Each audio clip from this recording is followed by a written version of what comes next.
Hello, this is Myra Elaine on the Buying Space channel. Today, instead of doing an unboxing, I'm going to do a boxing. So I'm going to take all these wonderful Christmas ornaments that I got from Debbie and Max, um, and I'm going to go ahead and donate them to the children's party. And I have some other things in my household that I'm going to donate. I am going to keep some of it, but the ornaments kind of have to go to somewhere else because we don't have a Christmas tree. And I doubt that we ever have a Christmas tree again. Um, there have been some unfortunate events in our family history concerning Christmas. One of those things is that my estranged husband plays Santa. And for over a decade now, even when Marty was a child, he did not send a card, call, anything. So every year I looked at pictures of him on the internet holding other children and giving them presents. Even though he didn't buy them presents, it was a harmful thing.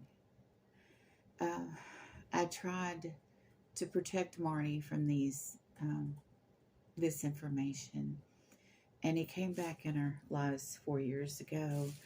Um, After a while, his motivations became clear, and he exited our life again. And he came back this last year. But Marty is now 29, and they have an autism spectrum disorder, which some people say that people on the spectrum are developmentally delayed, and that events in their life happen later than they do normally. That's somewhat true, but still at the same time, they are the age that they are. So the Santa part of Christmas is really not an option for us anymore because of, you know, my estranged husband abandoning my, his own child. He did what was necessary according to what the courts had ordered, which was not that much. So, and completely was not in their life for well over a decade by my estranged husband's choice, and the people that he was with didn't want any competition. They didn't want. Well, I'm actually the wife around, um, and so these other women wanted his attention focused on them and their children. I understand that somewhat. I understand also that what that makes them, since I am his wife, but they all pretended that I didn't exist, and they all pretended Marty didn't exist. And unfortunately, his another source of income for him is being Santa Claus, and that just has made the Santa part of Christmas impossible for us. We are keeping one Santa. It's an Irish Santa, and we're surrounding him by um, green clover lights. But the rest of this is going to go make people happy that enjoy that part of Christmas. Gingerbread Man is innocuous enough, but his these are Christmas ornaments, and we don't have a Christmas tree, so they are going to try to pack this away and that it can be immediately put on a tree. And I know people don't talk about the sad parts of Christmas, and our sad part of Christmas is uh, fairly unusual. There are lots and lots of people out there that are mall Santas. And, there have been movies made about bad Santa. Just imagine the families of some of those bad Santas. and what they go through. Uh, my estranged husband is overall um, a good person, but his life is divided into, I would say, pockets of people. When I met him, he was living, but a lot of what he told me was not true.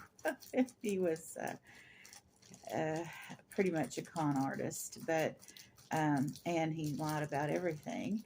And the people in his life now, they don't know about his past. They just know what he's told them, and that's true of every person you come across. This is an ornament. We do, of course, have a nativity scene, and we celebrate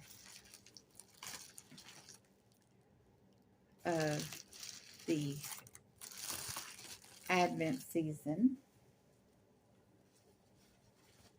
and we, study that part of the Bible during Christmas about the birth of Christ, and I talk all the time about the things that led up to the birth of Christ in the Old Testament, the history of the Jewish people. Let's see.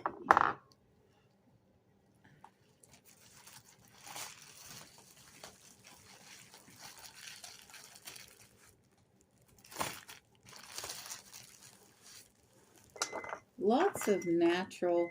This was a wonderful lot. Lots of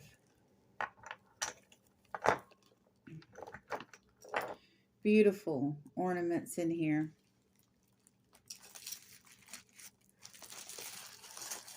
It's easier for me to talk about this on my channel than to say things in the chat. Because if I make one little comment in the chat that alludes to something bigger or more complicated, it doesn't give me an opportunity to fully explain it. This will be kept and put on a shelf. I've got a shelf over here, and the little penguin, that's adorable. Reindeer are associated with the sleigh, but they're also natural. This is an ornament. There may be a way for me to put these reindeer up.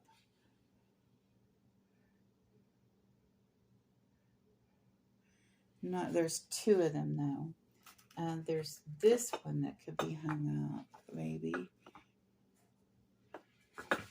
So I gotta find some stray nails. I'll be thinking about that. But this is definitely a keeper for Christmas decorations. So I decorate lightly for Christmas, and here is a wonderful cartoon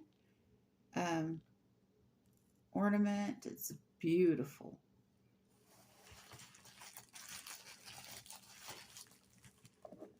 A little kitty cat.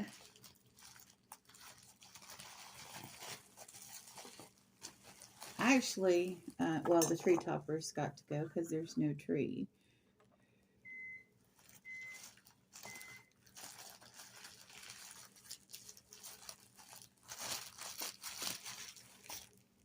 Now this is definitely a keeper. I can write out Christmas cards with that. So here we go. This little cardinal has a clip on it. These little cardinals I can save for decoration. That's cute. It doesn't stand on its own, and it's an ornament, so it's going to go.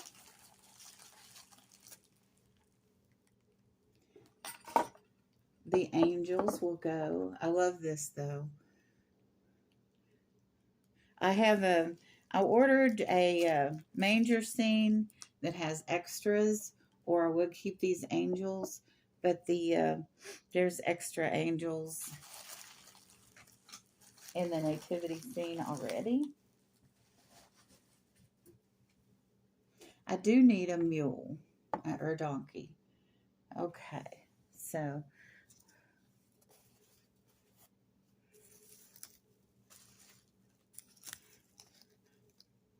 actually I could use these for decoration if I had nails in some place that I don't want to add any nails to the walls.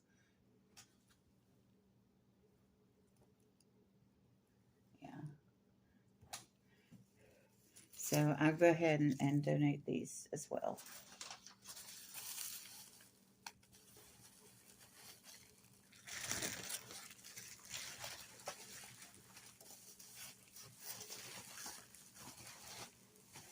So literally, we only celebrate Christmas in the tradition of the birth of Christ. The commercial side of Christmas is kind of non sequitur for us now because of Santa Claus. And even before my estranged husband became a Santa, we were aware that Christmas was had become commercialized, and the Santa part of Christmas was not really what Christmas was about.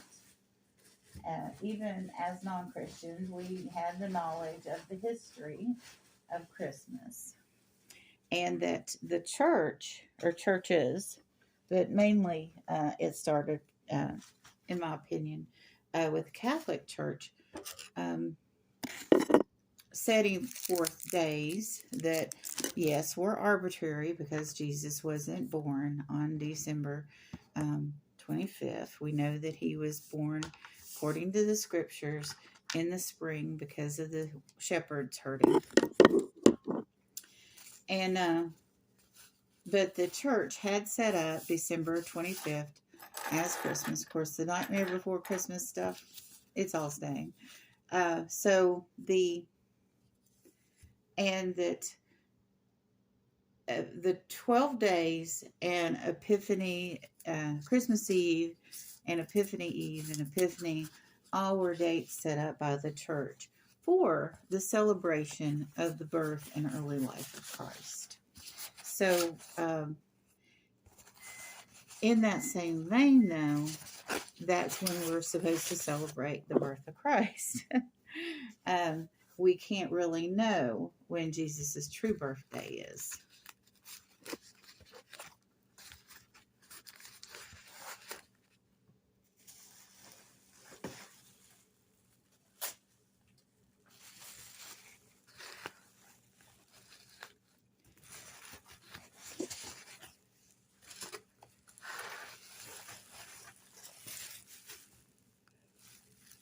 So it's like life events have caused us to celebrate Christmas correctly in a way. Because we do celebrate not the commercial Christmas that happens, if it seems like from Halloween, you know, to Christmas, or Thanksgiving to Christmas. We definitely do not decorate until, I think the earliest we really decorate is the 20th. We start decorating when the last time we had a tree, which was the last time we lived in our old place. Moving from our old place also, sometimes you have phases in life where you lose things. And we lost a lot of our things when we moved because of the price of real estate going through the roof, and our rent. We were not paying that rent. There was no way we could pay that rent. This is gorgeous. This is a nature themed with the holly. That's quite gorgeous. But since then, we haven't had a tree. And there's another sadness we've been exposed to over here. When my father died in 2012, I went out and got this that very next Christmas. I went out and got this huge pre-lit tree. I stuffed it in the minivan and went down the road with it, and we had it in our life for a decade. And then my mother gave it to a neighbor she liked, and it was in her storage shed. But I had purchased this, and it was my tree. But she gave it away to a neighbor who brought in a little tiny tree for her. Oh, he helped her out so much. He stole my Christmas tree, is what he did, for a little bit of labor and a replacement of something way less grand, so he could have what she had. And that's the truth of the matter. And no one asked me about any of this, and I had bought the tree. It just happened to be in my mother's shed. So that didn't matter. She was enamored with this younger man he was like 20 years younger than her. And he was a German rock star. And he was gone a couple of years later, and he's lived in Germany since. He did come back this year to sell his house. Him and his girlfriend came, and they thought they were going to live in America. And then they went to the grocery store, and they noticed that things were different now. Or he noticed. She was German. She had no clue. She did have a clue that she didn't know how things were before. I don't mean to say the woman was stupid. She absolutely wasn't stupid. She's a very intelligent young woman. Actually, she wasn't that young, but she's very beautiful. She's absolutely drop down gorgeous, beautiful German woman. He definitely has had success in Germany as a rock star, and because evidently she was the best of the fangirls, and she was stellar. She was absolutely stellar. But anyway, so the first year we were here, he had rented the house to his cousin. So I got to stand out on the wheelchair ramp and look at my Christmas tree.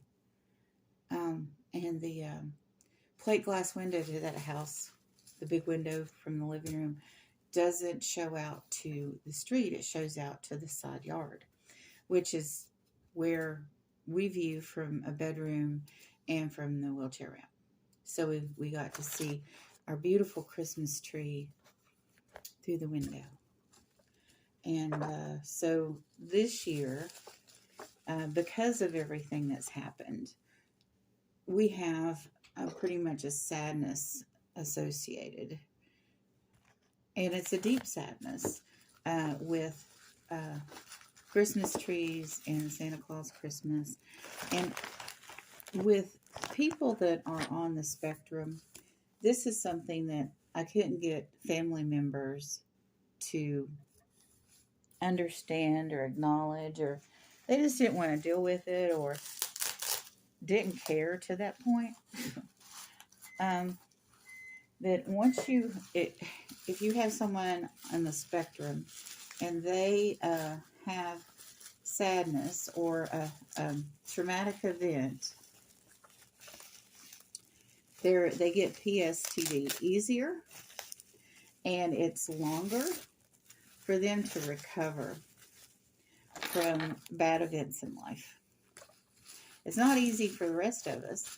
And if you're a family member of someone that's on the spectrum, it affects your life too for longer, because your loved one, the person in your family that you love, is not, if you are a family member that cares and actually loves that person, it affects your Christmas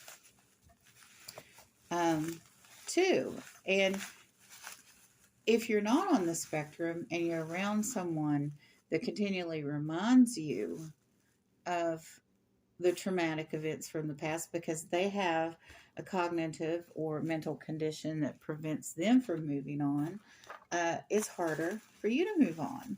So it's like it's contagious.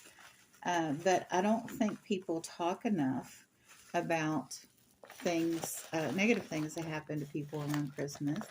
I know my father passed away in mid-November. And so that whole Thanksgiving uh, season that was mixed in with commercial Christmas um, was also, that first year especially, was depressing. And I don't think that, and every year, of course, we think about my father, and I don't think people talk about the sadness that some people have around Christmas because of events that happen. It's like at Christmas time, you get the impression that there's supposed to be this cocoon um, around Christmas, and that people are supposed to be kinder. And so when they're not, when they're still, your father, and they've abandoned you, and they're making jolly and professional level jolly with other people, it's hard to ignore that. Of course, that's an ongoing thing with him.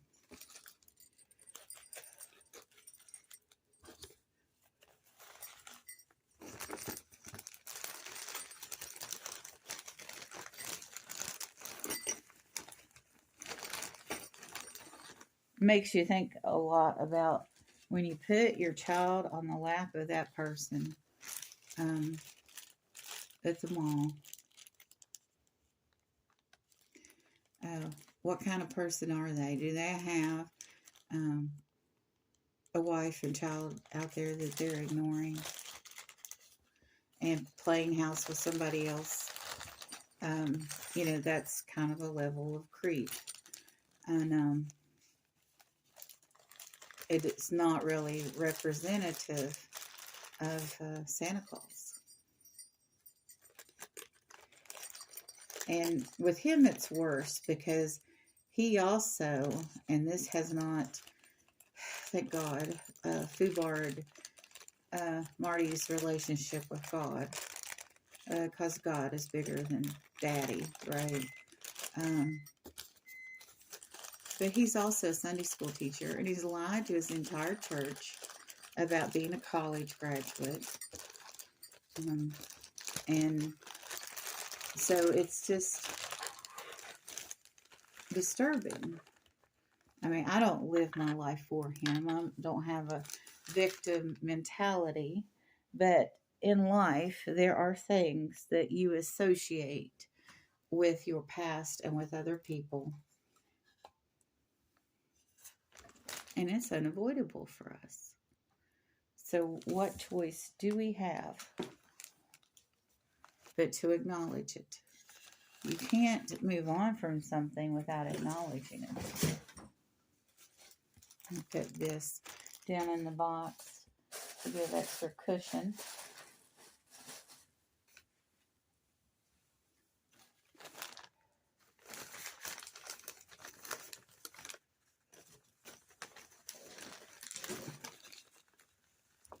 I'm not going to try to get that down inside of that. I thought I was going to put it down in there, but it's too tight.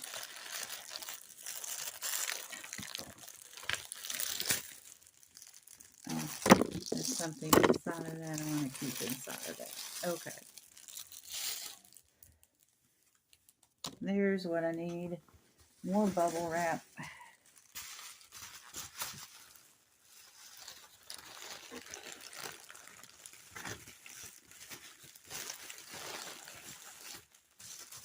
And since this isn't something that's been sold or that is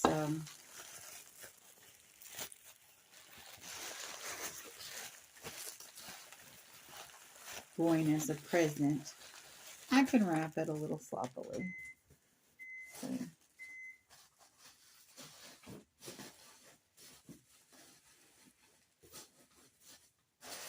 packing this a lot looser in this box. So the box is almost full. So this is a snowflake. And this and this and this little guy and these cardinals can be part of the display for the one Santa we are keeping, which is the Irish Santa. I might consider keeping these reindeers, but they don't stand up and I don't have a place to hang them, so they're going to get donated too. These are also Christmas ornaments, so they're getting donated. So I've got some miscellaneous Christmas stuff that I did from previous unboxings, but the Nightmare Before Christmas stuff stays. We're Nightmare Before Christmas fans. So let me see, what does this say? Oh yeah, all these wonderful pens.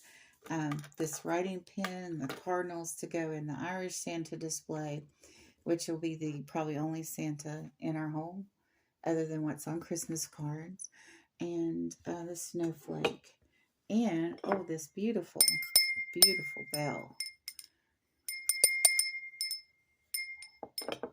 So Santa Claus Christmas will be gone. Let's see.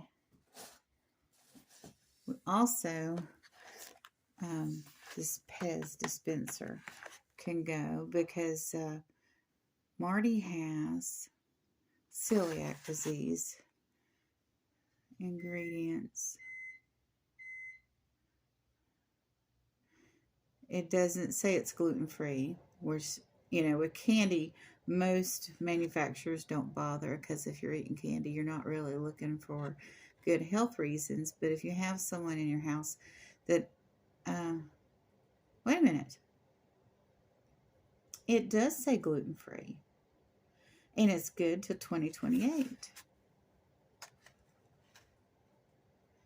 does have Santa on it though, but it's a snowman. So I think this will be okay for our Christmas.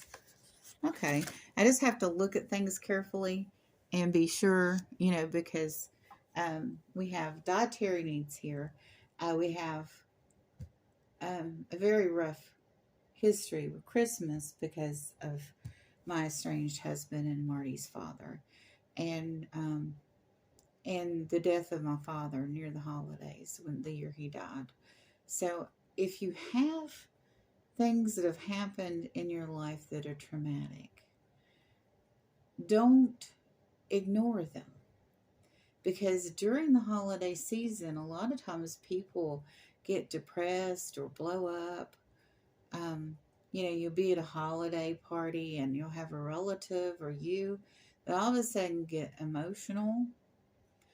Something has triggered from things that have happened in your life or the circumstances of your life, and acknowledging it. And I pray for Marty. I pray for myself. I pray for patience. I tell Marty all the time, especially with the gender identification, this person has no idea what your choices have been in life. So don't get mad. Just, wait for an opportunity to educate that person. And then at the time that you're telling this person what your choices are, then after that, if they reject you, then you can get upset. But don't get mad at them. They still have a right to make those choices. What your choice would be is somebody is homophobic or transphobic towards you, you don't have anything to do with them. You just walk away. So we do the same thing with Christmas. We know what the triggers are. We know why they're there. And we recognize that other people don't know what those triggers are. And that's how we cope with Christmas. If we have a Christmas this year with a group of people and they don't know, then, that's okay. I'll probably explain And then the next Christmas, if they come in the door with a bunch of Santa Claus stuff, we know.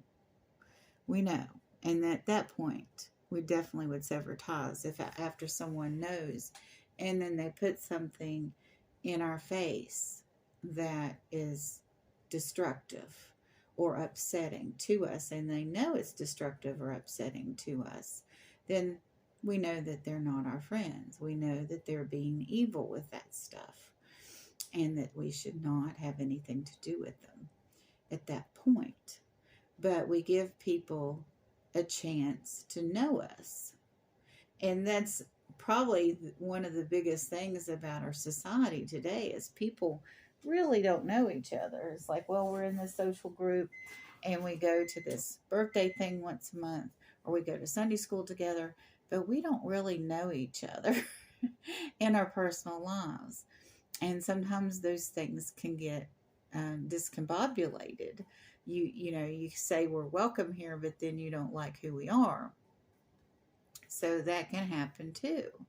So, I'm a weird mixture of conservative and liberal in, I'm a Christian. I read the Bible. I pray. I go to church online, honestly. And, but I belong to a church family and I go to activities there um, as I choose. I keep the Sabbath, but I keep the Sabbath through the internet. So I have that social group, but it's a looser social group than it would have been 30 years ago or 20 years ago or even 10 years ago before COVID, where, we would have been to church every Sunday, but we weren't ill. So it's, we have looser social groups, so we don't know each other as well, and we all are becoming more and more diverse in our own little worlds because our communities are looser, so we're more diverse, and that's okay. I'm not saying there's anything wrong with any of it. It's just that when you actually do try to get together as a social group, you find out that there are things that you have no idea about each other that you would know if you were seeing each other on a daily or weekly basis or even a monthly. So you learn people as you go along, and the more frequent the contact, the more accelerated the learning is. And that can become a wonderful thing if these people were meant to be your friends, or it can become an eye opening thing if you have conflicts with them. Sometimes people don't even know they have conflicts until they run into a new situation. And a lot of times, Marty and I are that new situation. So I pray a lot. I read my Bible. I look for guidance from the Holy Spirit. If you're out there and you're not Christian, what I would recommend is meditation. I first of all recommend that you read your Bible and pray. But if you are a person that you're dealing with holiday depression, stress, or just, I don't know, bizarre kind of triggers from events that have happened in your past, I recommend meditation, and that you think about how all of this came about, and think about how you can heal. Part of the reason that we don't have Santa Clauses in our environment that much, or if we run across them, we pass them on. It's opportunity to think about and heal.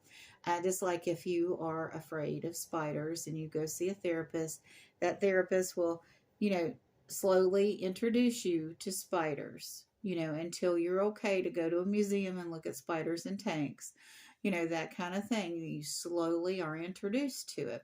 So every Christmas we run across Santa Claus stuff. We look at it, we talk about it, and it moves on. And that's kind of the thing to do. And it's okay to be depressed at Christmas. If you've lost a loved one during Christmas or right before Christmas, or it's associated with Christmas some way, it's okay to grieve. Don't think because of that one day that you would, want to pretend that didn't happen. And then something happens that puts it in your face on this day that's supposed to be joyous. Don't be that person. Acknowledge it, because you have many more Christmases ahead of you, most likely. And if you deal more with your emotions this Christmas and just be who you are, Jesus Christ does not want us to go around unhappy, but he lived as a human being on the planet, and he knows suffering, and he knows that we have these emotions, and he wouldn't want us to pretend. And, you could go to a Christmas party and put on a happy face for an hour. I'm not talking about that. I'm talking about in your home with your own family. There has to be acknowledgement and healing. And there has to be discussions about putting on that happy face for an hour to go to the auntie and uncle's house, or wherever you and your family might go to visit other family.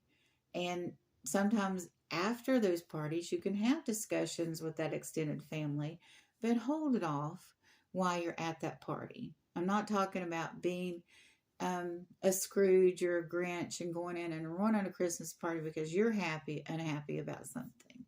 I'm talking about communication so things can get better in the future. And to do that, maybe a little before the fact.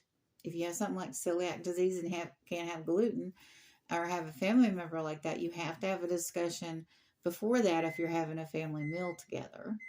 But things that are triggers because of things that have happened, and these people might even know those things have happened to you or your loved one, but you have that discussion with them after the fact. Like, next year, can we have less Santas? Can we do that? When you buy wrapping paper for my adult child with autism, can you put trees on it, or holly, or, red and green stripes, and not the Santa stuff anymore? And, if people love you and care, they will listen and they'll get it. And sometimes they'll forget, and you have to forgive them for that, because when it comes down to it, it's not their problem. But people who love you want to make you happy. So, you can tell how much they care by how much importance they put onto it. I've got a very flighty family member that forgets things, and their focus is not really on the family, even though they say it is. They tell others their focus is on the family while they're involved with a bunch of other people from another group that they demonstrate they really care for. That happens too. And sometimes there are people in your life you cannot walk away from. Um, well, I've been told, well, you can, but I am such a family oriented person myself. I find it difficult to walk away from family, so I don't. Because the result of that would be you have to think about how much more damage that would do if they weren't in your life, because that would cause another group of issues. So you have to weigh the good and the bad with everyone. Even though there are certain people you think that are mandatory in your life. And it's Christmas is a time of joy, and it's supposed to be a time of joy. But when it ends up being a time that you're traumatized for one reason or other, you need to cope with it. I also recommend therapy if you need therapy. We have tried to get therapy, but because of our circumstances, have not been able to obtain therapy for what we need, and how we need therapy. So it's one of those things, your economic class and all of that, and what circumstances you live under affect all that too. And since there's a labor shortage, it's even hard sometimes to get an appropriate therapist. But I recommend good friends that won't stab you in the back. If you can find one, that's more and more difficult these days too. So do your best to heal. And remember that Jesus Christ and God love you. And pray and read your Bible. But if you don't, meditate and analyze. And reading a good book or a magazine type information is probably online now about what you're going through, whatever the trigger is or whatever the circumstances were in your trauma or drama, or the things that have happened during the holidays, grieving, the not Hubbard House. Oh, what am I thinking of? Hospice. Hospice has grief counselors. If part of your issue is having the loss of a loved one near a holiday or at a holiday, hospice is a resource as well. If you can't resolve your issues through prayer or meditation or reading, or in your own space, and you need outside resources, please seek them, because we all know, and that's one word I haven't said, and it's not a issue here, but since I am talking about holiday drama, trauma, and depression, don't give up. Don't commit suicide. Please reach for outside help if your situation has gotten to that point. But trying to push things under the rug and ignore emotional issues at any time of the year, even on Christmas, don't do it. Don't do it. Be aware and take care of each other and love each other and show joy, happiness, and love towards others. That helps too. Giving, when you are a giver, you receive so much in return. And I don't even have the words for the feelings I have when I give to someone and they receive the gift. They don't reject my gift. And they show genuine appreciation for it. It's just a wonderful moment for me when that happens. And that's one of the ways that I heal. And when I give to someone and, they don't show appreciation, I think, well, God had a reason for me to give to them. And, they might not understand it, but it's okay. I've done something good either way. So be good, be happy if you can. And if you can't, deal with it. Face the issues so you can be happy in the future.